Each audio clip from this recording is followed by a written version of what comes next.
नमस्कार, मी Ranjana. Home cook Ranjana channel वरती आपल्या सर्वांचं पुन्हा एकदा मनापासून स्वागत आहे. आजची रेसिपी करणार आहे मासे. तर माशांचे अनेक प्रकार आहेत, अनेक नावं आहेत. आजचा करंडा मासा होणार आहे. चला तर मग रेसिपीला सुरुवात करते. एक करंडा मासा कुठला आहे तो बघूया.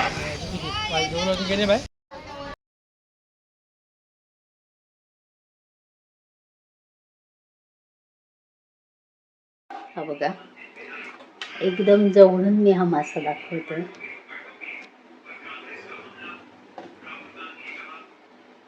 अशा प्रकारचा ह्याचा कलर असतो. ह्याच्यावरची खवले हे काढून टाकलेली आहेत आणि हा मस्त असा भाग आपल्याला ठेवायचा असेल तर आपण ठेवू शकतो, पण मी संपूर्ण काढून स्वच्छ केलेला आहे. म्हणजे याच्यामध्ये मीठ मसाला आपण जे काय घालते ते व्यवस्थित याच्यामध्ये मुरल्या जातं. तर ह्याला नाव करंडा मासा आहे. ते माशांची नावं हे कसे पडलेत हे माहिती नाही, पण जसे नावं आपल्याला आपण जातो तेव्हा वेगवेगळ्या प्रकारचे मासे मार्केटमध्ये बघायला भेटत असतात. चवही वेगळी असते, थोडेफार करण्याच्या पद्धती वेगळ्या असतात. तर चला, हा मस्त स्वच्छ धुवून घेतलेला आहे, साफ करून घेतलेला आहे. थोडंसं मी आता याला लावणार आहे लिंबू.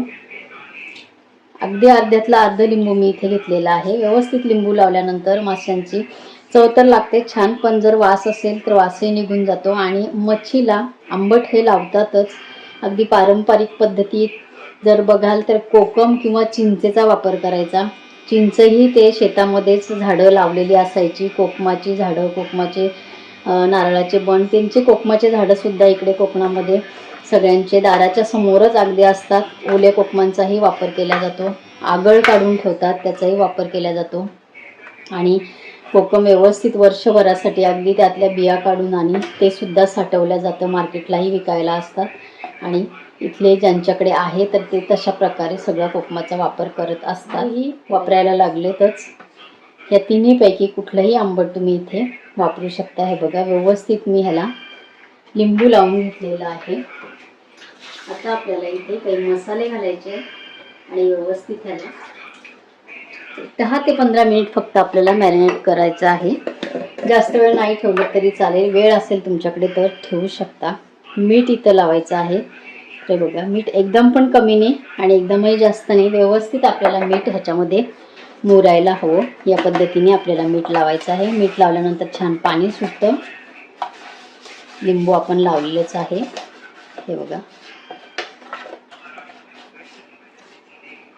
एकदम ताजा हा मासा आहे. हे बघा, ताज्या माशांची चव एकदमच छान लागते. त्याच्यामुळे मार्केटमध्ये शिळेसुद्धा मासे असतात, तर मासे ओळखण्याची पण एक पद्धत आहे. याचे इथे तोंडाचा जो जबड्याचा भाग असतो तो वरती असा करून आणि बघितला जातो, तर तिथेच आपल्याला समजतं. एकदम व्यवस्थित ताजा मासा असेल तर लालबुंद कलर आपल्याला दिसतो. अन्यथा आपल्याला लगेच असं दाबल्यानंतर पाणी येतं किंवा थोडाफार वास येत असतो, तर असे मासे ओळखता येतात. घेतलेला आहे रस्सा भाजी. हा मसाला आहे मिक्स मसाला. एकाला मी हळद, मीठ, हिंगच लावणार आहे, कारण माझ्या नातीचा तो एक मी वेगळं स्पेशल तळणार आहे. तर हा मी बाजूला काढून ठेवते. 1 टीस्पून मसाला घेतलेला आहे, मिक्स मसाला आहे. तिखट तुम्ही आवडीप्रमाणे घेऊ शकता, पण फ्राय माशांना सुद्धा जर तिखट पद्धतशीर असेल जरा व्यवस्थित तर ते एकदमच छान लागतात. अर्धा टीस्पून घेतलेली आहे धना पावडर. थोडंसं अगदी टाकणार आहे हिंग. 2 चिमटी हिंग घेतलेला आहे.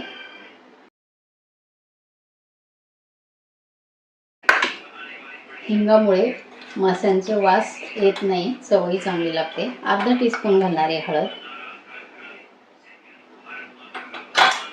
व्यवस्थित हे मसाले आपल्याला आता या माशाला व्यवस्थित लावून घ्यायचे आहेत.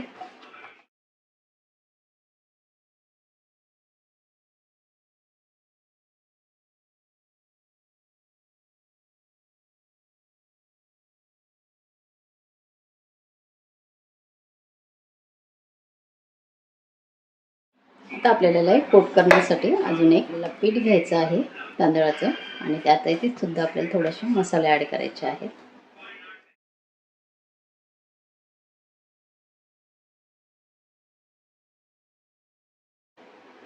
हळद हिंगामधले मासे पण अतिशय छान लागतात. मुलं छान खाऊ शकतात. आणि ह्या माशामध्ये एकच फक्त काटा आहे मध्ये, बाकी काटा नाही. माशांना कोटिंग करण्यासाठी तांदळाचं पीठ घेते मी थोडंसं. हे बघा, 3 माशांना आपल्या 4 माशांना लागेल एवढंच घेतलेलं आहे. यामध्ये थोडीशी घालायची आहे हळद. अगदी थोडीशी चिमटीभर हळद घातलेली आहे आणि चिमटीभरच घालायचं आहे मीठ.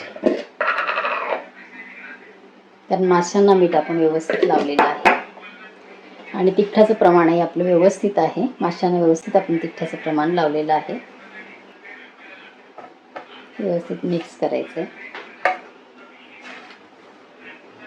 याच ताटामध्ये मी हे घेतलेलं आहे. सगळ्या बाजूने आपल्याला हे असं कोट करायचं आहे. बघा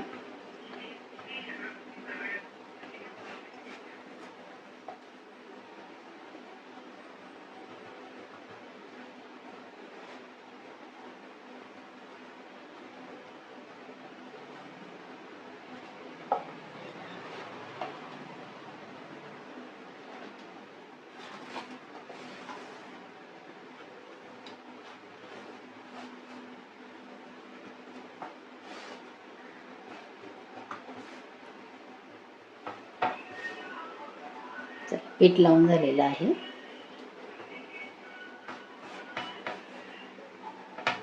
बरोबर 3 ते 4 माशांना व्यवस्थित पुरेल एवढं मी पीठ घेतलेलं होतं. पॅन मी आता गरम करत ठेवलेला आहे. 2 टीस्पून मी घालते तेल. तेल व्यवस्थित पॅनवरती बघा पसरवून घ्यायचं आहे. सालीसकट मी 2-4 फक्त घेतलेल्या आहेत लसणाच्या पाकळ्या. सालीसकट घेतलेल्या आहेत.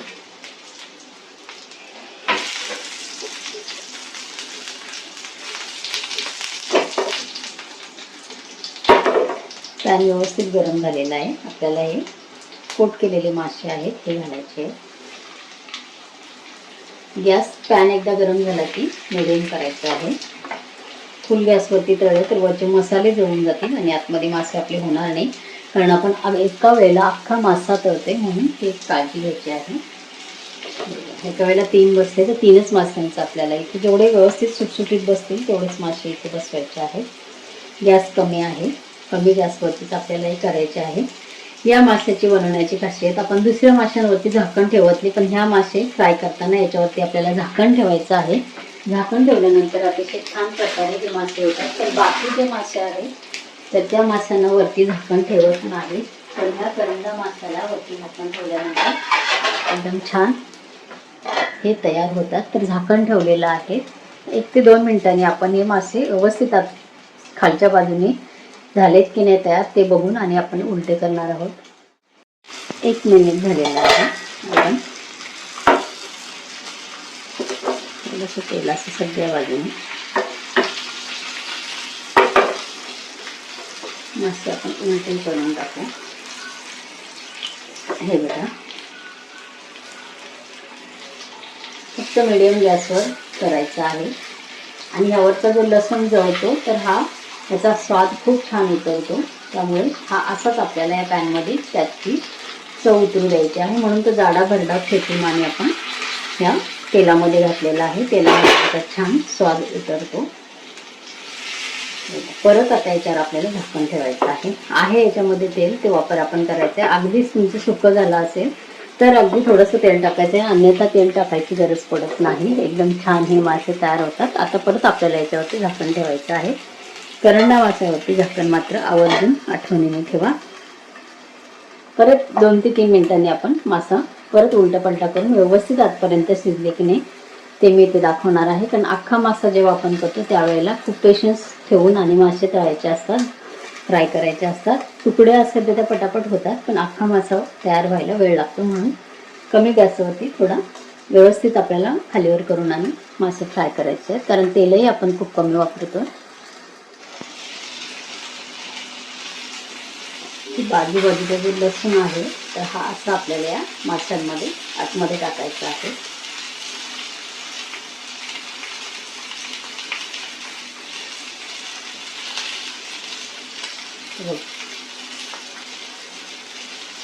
छान त्याची चव उतरते. फ्राय झालेलाच आहे.